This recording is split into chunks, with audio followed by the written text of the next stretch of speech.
Hello student, मैं हूं Manju Srivastava. Study corner में आपका स्वागत करती हूं। आज की एकांकी है महाभारत की साल। यह एकांकी भारत भूषण अग्रवाल द्वारा रचित आईसीएसई बोर्ड के पाठ्यक्रम से ली गई है। प्रस्तुत एकांकी में भारत भूषण जी ने एक पौराणिक विषय वस्तु को नए ढंग से प्रस्तुत किया है। एकांकी में दिखाया गया है कि महाभारत के युद्ध के लिए दुर्योधन का हाथ जिम्मेदार नहीं था, बल्कि पांडवों की महत्वाकांक्षा भी समान रूप से उत्तरदायी थी। पात्र परिचय कुछ इस प्रकार से है। धृतराष्ट्र महाभारत काल के हस्तिनापुर के जन्मांत राजा, जो जन्म से अंधे थे, जो दुर्योधन के पिता थे, पांडु इनके छोटे भाई और पांडव भतीजे थे। संजय धृतराष्ट्र के मंत्री, जो महाभारत के युद्ध का विवरण अपनी दिव्य दृष्टि से देखकर धृतराष्ट्र को सुनाते थे। दुर्योधन धृतराष्ट्र के 100 पुत्रों में सबसे बड़ा पुत्र। युधिष्ठिर 5 पांडवों में सबसे बड़े पुत्र थे। भीम युधिष्ठिर के छोटे भाई और स्थान कुरुक्षेत्र के निकट द्वैतवन के जलाशय का किनारा। समय सांझ। सारंगी पर आलाप उठता है। धृतराष्ट्र ठंडी सांस लेकर कह नहीं सकता संजय किसके पापों का परिणाम है, किसकी भूल थी जिसका मिश्र फल मतलब विष फल हमें मिला। ओह, क्या पुत्र मोह अपराध है, पाप है क्या? मैंने कभी भी और आगे नहीं बोलते, मतलब बोल ही नहीं पाते। संजय शांत हो महाराज, जो हो चुका उस पर शोक करना व्यर्थ है। धृतराष्ट्र आत्मरक्षा का कोई उपाय न देखकर महाबली स्वेदन द्वैतवन के सरोवर में घुस गए और उसके जल स्तंभ में छिपकर बैठे रहे। पर न जाने कैसे पांडवों को इसकी सूचना मिल गई और वे तत्काल रथ पर चढ़कर वहां पहुंच गए। रथ की गड़गड़ाहट की आवाज़ आ रही है। भीम, लीजिए महाराज, यही है द्वैतवन का सरोवर। वे अहेरी मतलब शिकारी कहते थे कि उन्होंने दुर्योधन को इस जल में छिपते हुए देखा। युधिष्ठिर, आओ हम लोग उसे बाहर निकालने की चेष्टा करते हैं, कोशिश करते हैं। जल की कल ध्वनि। युधिष्ठिर पुकार कर, ओ पापी, अरे ओ कपटी दुरात्मा मतलब बुरी आत्मा दुर्योधन, क्या स्त्रियों की पति जल में छुपा बैठा है? बाहर निकला, देख तो तुझे काल ललकार रहा है। भीम, कोई उत्तर नहीं। जोर से, दुर्योधन, अरे अपने सारे सहयोगियों की हत्या का कलंक अपने माथे पर लगाकर तू कायरों की भांति अपने प्राण बचाता फिरता है। तुझे लज्जा नहीं आती, मतलब शर्म नहीं आती? युधिष्ठिर, लज्जा? उस पापी को लज्जा? भीमसेन, ऐसी अनहोनी बात की तुमने कल्पना भी कैसे की? जो अपने सगे संबंधियों को गाजर मूली की भांति कटवा सकता है, जो अपने भाइयों को जीवित जलवा देने में भी नहीं हिचकता, जो आदमी अपनी भाभी को भरी सभा में अपमानित करने में आनंद ले सकता है, उसका लज्जा से क्या परिचय? और व्यंग के साथ वो लोग हंसते हैं। दुर्योधन, दूर जल में से, हंस लो दोस्तों, जितना जी चाहे हंस लो, पर यह ना भूलना कि मैं अभी जीवित हूँ, मेरी भुजाओं का बल अभी नष्ट नहीं हुआ है। युधिष्ठिर जोर से, अरे नीच, अभी तेरा घर चूर नहीं हुआ। यदि बल है तो आना बाहर, हमको पराजित करके राज्य प्राप्त कर। वहाँ बैठा बैठा क्या वीरता बखानता है? तू क्या समझता है हम तेरी थोती बातों से डर जाएंगे? दुर्योधन, अपने स्वार्थ के लिए अपने गुरुजनों बंधु बांधवों का निर्ममता से वध करने वाले महात्मा पांडवों की रक्त की प्यास अभी तक बुझी नहीं है, यह मैं जानता हूँ। पर युधिष्ठिर सुयोधन कायर नहीं है, वह प्राण रहते तुम्हारी सत्ता स्वीकार नहीं कर सकता। भीम, तो फिर आना बाहर और दिखा अपना पराक्रम। जिस कालाग्नि को तूने बरसों घृत देकर मतलब घी डालकर तूने तैयार किया था, उभारा था, उसकी लपटों में साथी तो सहा हो गए, उसके घेरे से तू क्यों बचना चाहता है? अच्छी तरह समझ ले, ये तेरी आहुति लिए बिना शांत ना होगा। दुर्योधन, जानता हूँ युधिष्ठिर, भली भांति जानता हूँ, किंतु सोच लो मैं थक कर चूर हो गया हूँ। मेरी सभी सेना तितर बितर हो गई है, मेरा कवच फट गया है, मेरे शस्त्र चुक गए हैं, मतलब शस्त्र खत्म हो गए हैं। मुझे समय दो युधिष्ठिर, क्या भूल गए मैंने तुम्हें 13 वर्ष का समय दिया था? युधिष्ठिर हंसकर, 13 वर्ष का समय दिया था?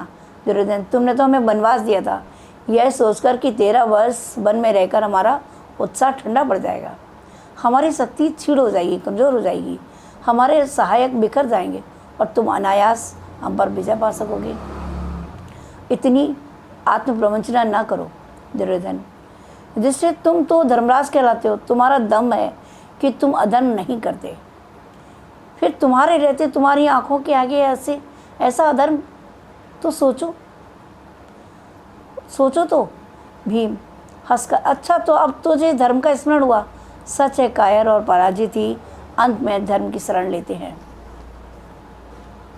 युधिष्ठिर, अरे पामर मतलब दुष्ट नीच, तेरा धर्म तब कहाँ चला गया था जब एक निहत्थे बालक को 7 महारथियों ने मिलकर मारा था, जब आधा राज्य तो दूर सुई की नोक के बराबर भी भूमि देना तुझे अनुचित लग रहा था।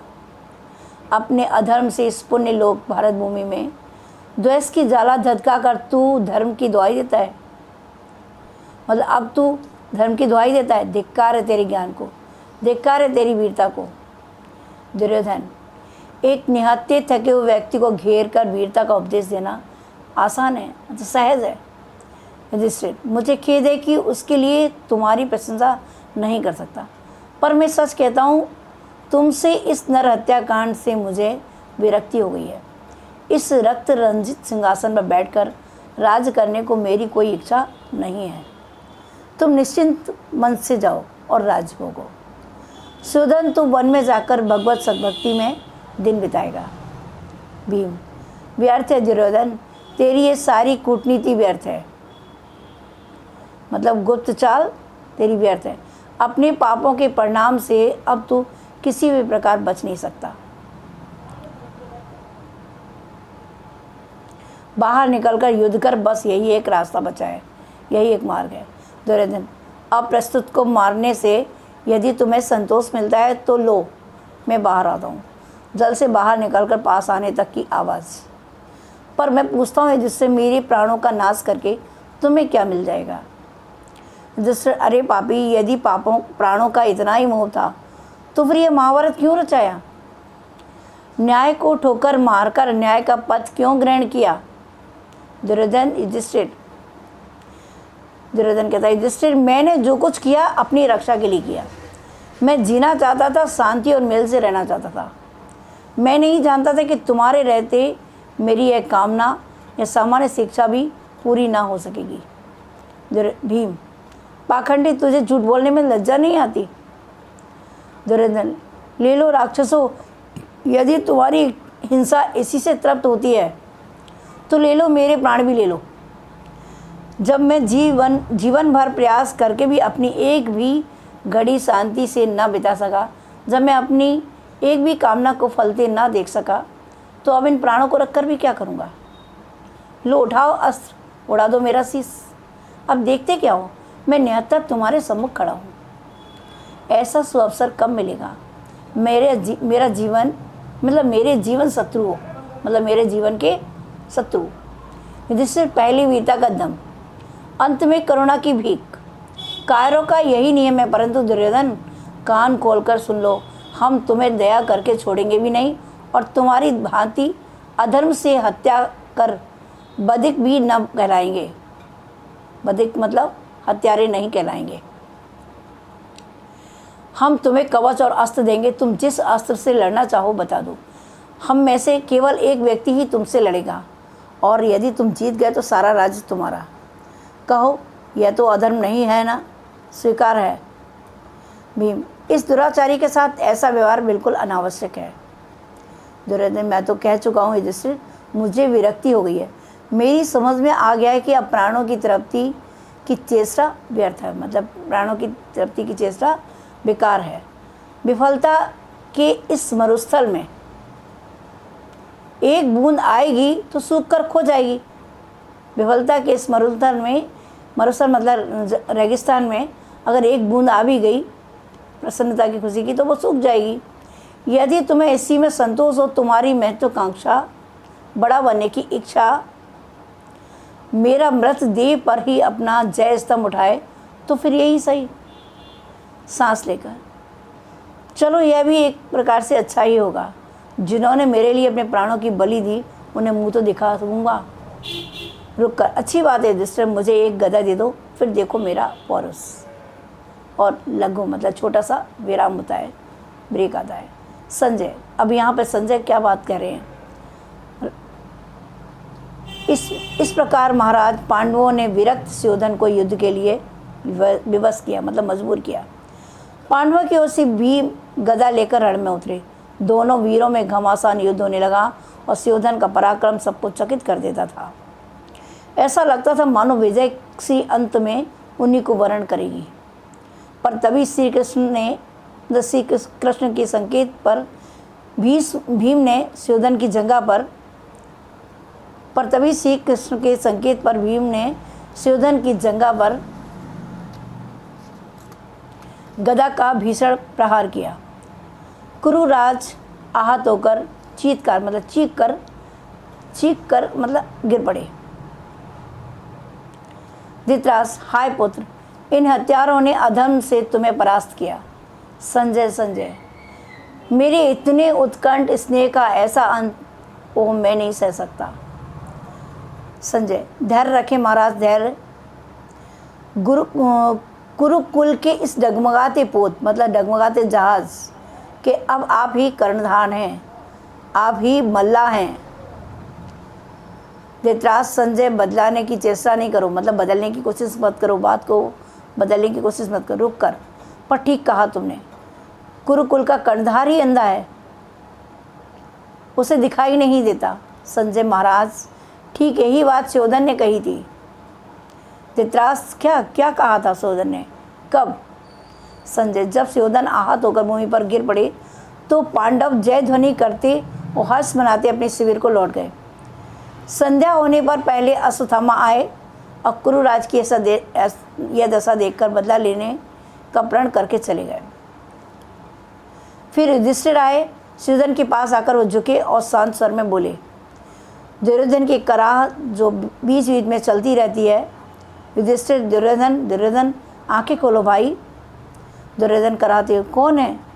युधिष्ठिर, तुम आए हो। अब क्यों आए हो? क्या चाहते हो? तुम राज चाहते थे, वह मैंने दे दिया। अब क्या लेने आए हो मेरे पास? अब मेरे पास ऐसा कौन सा धन है जिसके प्रति तुम्हें ईर्ष्या है? जाओ, दूर हो जाओ मेरी आंखों से। जीवन में तुमने मुझे चैन नहीं लेने दिया, अब शांति से मर लेने दो। युधिष्ठिर, जाओ, चले जाओ। युधिष्ठिर, तुमने गलत समझा दुर्योधन। मैं कुछ लेने नहीं आया हूँ, मैं तो देखने आया था कि दुर्योधन कि अंतिम समय में किस तरह निस्सहाय निर्बल पशु की भांति तड़प कर दम तोड़ता हूँ। मेरी मृत्यु का पर्व मनाने आए हो ना? मेरी आहों का आलाप सुनने आए हो? अरे निर्दय, तुम्हें किसने माँ धर्मराज की संज्ञा दी, जो सुख से मरने भी नहीं देता, वही धर्म का ढोल पीटे, कैसा अन्याय है। जिससे अर्थ का अनर्थ ना करो दुर्योधन, मैं तो तुम्हें शांति देने आया था।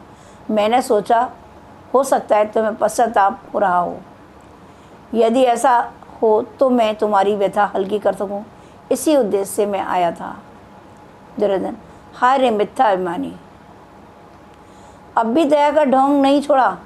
पर युधिष्ठिर, तनिक अपनी ओर तो देखो, पश्चाताप तो तुम्हें होना चाहिए, मैं क्यों पश्चाताप करूं? मैंने ऐसा कौन सा पाप किया है? मैंने अपने मन के भावों को गुप्त नहीं रखा, मैंने षड्यंत्र नहीं किया, मतलब कोई साजिश नहीं की, मैंने गुरुजनों का वध नहीं किया। युधिष्ठिर, यह तुम क्या कह रहे हो दुर्योधन? दुर्योधन किटकिटाकर, दुर्योधन ने सुयोधन कहूँ धर्मराज। सुयोधन, क्या अब भी तुम्हारी छाती ठंडी नहीं हुई? क्या मुझे मारकर भी तुम्हें संतोष नहीं हुआ? मेरी अंतिम घड़ी में मेरे मुंह पर मेरे नाम की खिल्ली उड़ा रहे हो, निर्दय। क्या ईर्ष्या में अपनी मानवता भी भस्म कर दी है?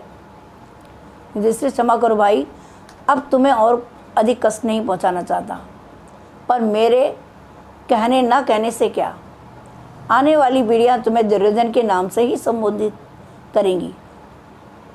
पुकारेंगी, तुम्हारे कृत्यों को साक्षी इतिहास पुकार कर।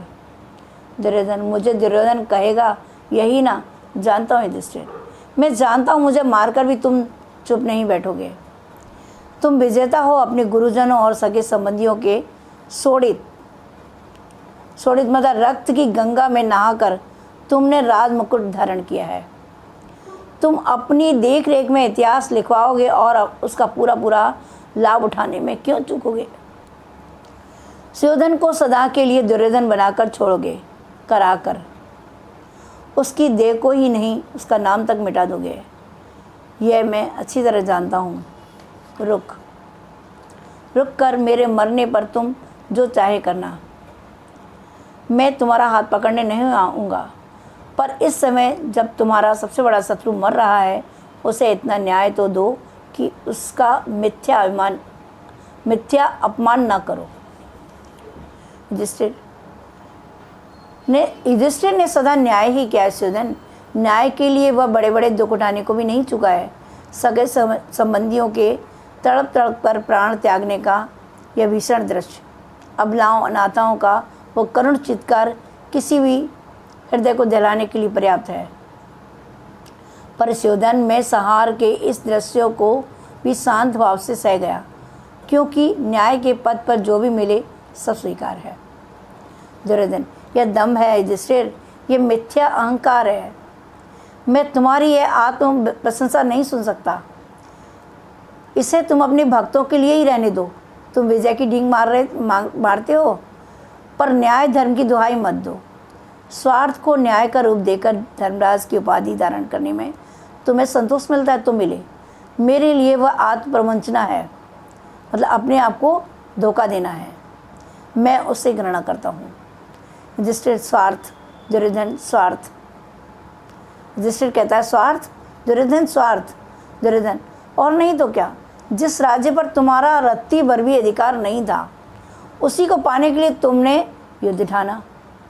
ये स्वार्थ का तांडव नृत्य नहीं तो और क्या है? भला किस न्याय से तुम राज्याधिकार की मांग करते थे? युधिष्ठिर, सुयोधन, मन को टटोल कर देखो, क्या वह तुम्हारे कथन का समर्थक है? क्या तुम नहीं जानते पिता के राज्य पर पुत्र का अधिकार सर्वसम्मत है? फिर महाराज पांडु का राज्य मेरा हुआ या नहीं? दुर्योधन, बस तुम्हारे पास एक यही तर्क है ना। परंतु युधिष्ठिर, क्या तुमने कभी ये सोचा कि जिस राज्य पर तुम अधिकार चाहते हो वह तुम्हारे पिता के पास कैसे आया? क्या जन्माधिकार था? यह जन्माधिकार से नहीं, तुम्हारे पिता को राज्य की देखभाल का कार्य केवल इसलिए मिला कि मेरे पिता अंधे थे। राज्य संचालन में उन्हें असुविधा होती, अन्यथा उस पर तुम्हारे पिता का कोई अधिकार न था, वह मेरे पिता का था। युधिष्ठिर, यह तो ठीक है, पर एक बार चाहे किसी भी कारण से हो, जब मेरे पिता को राज्य मिल गया तब उनके पश्चात उस पर मेरा अधिकार हुआ या नहीं? क्या राजनियम यह नहीं कहता? दुर्योधन, राजनियम की चिंता कब की तुमने? अन्यथा इस बात के समझने में क्या कठिनाई थी कि तुम्हारे पिता के उपरांत राज्य पर मूल अधिकार मेरे पिता का ही था। वह जिसे चाहते व्यवस्था के लिए उसे सौंप सकते थे। युधिष्ठिर, यह केवल तुम्हारा निजी मत है। आज तक किसी ने भी इस प्रकार का कोई संदेश प्रकट नहीं किया। पितामह भीष्म, महात्मा विदुर, कृपाचार्य अथवा स्वयं महाराज धृतराष्ट्र ने भी कभी ऐसी बात नहीं कही। दुर्योधन, यही तो मुझे दुख है युधिष्ठिर, कि तथ्य तक पहुंचने की किसी ने भी चेष्टा नहीं की, मतलब किसी ने कोशिश नहीं की। एक अन्याय की प्रतिष्ठा, मतलब समान, अन्याय के समान इतना ध्वंस किया गया। सब अंधों की बात इसे स्वीकार करते रहे, करते गए। सब ने मेरा हट ही देखा, मेरा पक्ष का न्याय किसी ने न देखा। और जानते हो इसका कारण क्या था? युधिष्ठिर, क्या? दुर्योधन, सब तुम्हारे गुणों से प्रभावित थे, सब तुम्हारी वीरता से डरते थे। कायरों की भांति रक्तपात से बचने के प्रयत्न से वे न्याय और सच का बलिदान कर बैठे। वे यह नहीं समझ पाए कि भय जिसका आधार हो वह शांति स्थायी नहीं हो सकती। युधिष्ठिर, गुरुजनों पर तुम व्यर्थी कायरता का आरोप कर रहे हो, मतलब लगा रहे हो। यदि मेरे पक्ष में न्याय ना होता तो कोई भी मुझको राज्य देने की मांग क्यों करता?